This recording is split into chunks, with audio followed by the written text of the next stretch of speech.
संकष्टी चतुर्थी व्रत कथा। एक शहर में देवरानी जेठानी रहती थी।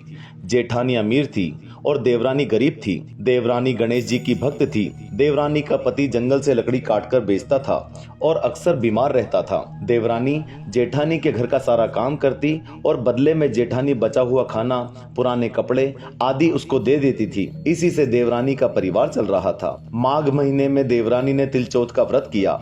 5 आने का तिल और गुड़ लाकर तिलकुट्टा बनाया।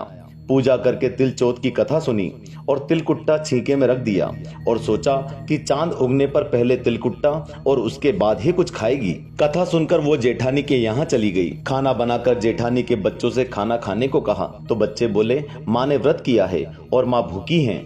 जब माँ खाना खाएगी हम भी तभी खाएंगे। जेठ जी को खाना खाने को कहा तो जेठ जी बोले, मैं अकेला नहीं खाऊंगा, जब चांद निकलेगा तब सब खाएंगे, तभी मैं भी खाऊंगा। जेठानी ने उससे कहा कि आज तो किसी ने भी अभी तक खाना नहीं खाया, तुम्हें कैसे दे दूं? तुम सुबह सवेरे ही बचा हुआ खाना ले जाना। देवरानी के घर पर पति और बच्चे आस लगाए बैठे थे कि आज तो त्योहार है, इसलिए कुछ पकवान आदि खाने को मिलेगा। परंतु जब बच्चों को पता चला कि आज तो रोटी भी नहीं मिलेगी तो बच्चे रोने लगे। उसके पति को भी बहुत गुस्सा आया। कहने लगा, सारा दिन काम करके भी 2 रोटी नहीं ला सकती तो काम क्यों करती हो? पति ने गुस्से में आकर पति को कपड़े धोने के धोवने से मारा। धोवना हाथ से छूट गया तो पाटे से मारा। वो बेचारी गणेश जी को याद करती हुई रोते रोते पानी पीकर सो गई। उस दिन गणेश जी देवरानी के सपने में आए और कहने लगे, धोवने मारी, पाटे मारी, सो रही है या जाग रही है? वो बोली, कुछ सो रही हूँ, कुछ जाग रही हूँ। गणेश जी बोले, भूख लगी है, कुछ खाने को दे दे। देवरानी बोली, क्या दूं? मेरे घर में तो अन्न का एक दाना भी नहीं है। जेठानी बचा खुचा खाना दे देती थी, आज वो भी नहीं मिला। पूजा का बचा हुआ तिलकुट्टा छीके में पड़ा है, वही खा लो। तिलकुट्टा खाने के बाद गणेश जी बोले, धोवने मारी, पाटे मारी, निमटाई लगी है, कहाँ निमटे?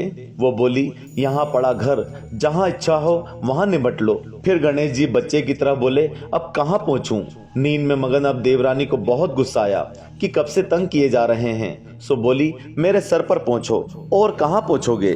सुबह जब देवरानी उठी तो ये देखकर हैरान रह गई कि पूरा घर हीरे मोती से जगमगा रहा है। सिर पर जहाँ विनायक जी पोंछनी कर गए थे वहाँ हीरे के टीके और बिंदी जगमगा रहे थे। उस दिन देवरानी जेठानी के यहाँ काम करने नहीं गई। बड़ी देर तक राह देखने के बाद जेठानी ने बच्चों को देवरानी को बुलाने भेजा। जेठानी ने सोचा कल खाना नहीं दिया, इसीलिए शायद देवरानी बुरा मान गई। बच्चे बुलाने गए और बोले, चाची चलो, माँ ने बुलाया है, सारा काम पड़ा है। देवरानी ने जवाब दिया, अब इसकी जरूरत नहीं है, घर में सब भरपूर है गणेश जी के आशीष से। बच्चों ने घर जाकर माँ को बताया कि चाची का तो पूरा घर हीरे मोतियों से जगमगा रहा है। जेठानी दौड़ती हुई देवरानी के पास आई और पूछा कि ये सब हुआ कैसे। देवरानी ने उसके साथ जो हुआ वो सब कह डाला। घर लौटकर जेठानी ने अपने पति से कहा कि आप मुझे धोवने और पाटे से मारो। उसका पति बोला, भली मानस, मैंने कभी तुम पर हाथ भी नहीं उठाया, मैं तुम्हें धोवने और पाटे से कैसे मार सकता हूँ?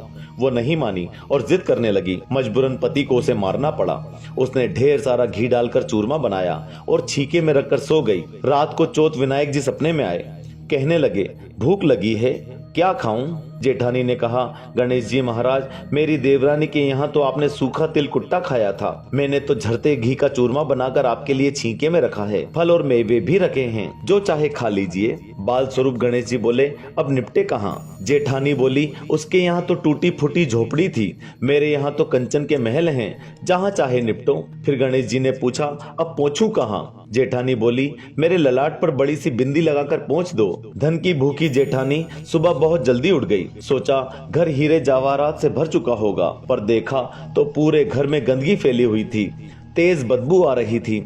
उसके सिर पर भी बहुत सी गंदगी लगी हुई थी। उसने कहा, हे गणेश जी महाराज, ये आपने क्या किया? मुझसे रूठे और देवरानी पर टूटे। जेठानी ने घर की सफाई करने की बहुत ही कोशिश की, परंतु गंदगी और ज्यादा फैलती गई। जेठानी के पति को मालूम चला तो वो भी बहुत गुस्सा हुआ और बोला, तेरे पास इतना सब कुछ था फिर भी तेरा मन नहीं भरा। परेशान होकर चौथ के गणेश जी से मदद की विनती करने लगी। गणेश जी ने कहा, देवरानी से जलन के कारण तूने जो किया था ये उसी का फल है। अब तू अपने धन में से आधा उसे दे देगी तभी ये साफ होगा। उसने आधा धन बांट दिया, किंतु मोहरों की एक हांडी चूल्हे के नीचे गाड़ रखी थी।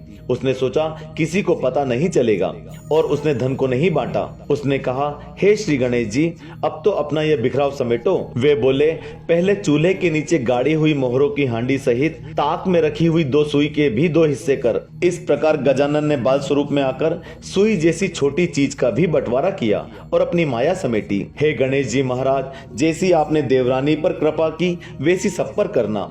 कहानी कहने वाले, सुनने वाले और हुंकारा भरने वाले सब पर कृपा करना, किंतु जेठानी को जैसी सजा दी वैसी किसी को मत देना। बोलो गणेश जी महाराज की जय। चौथ माता की जय।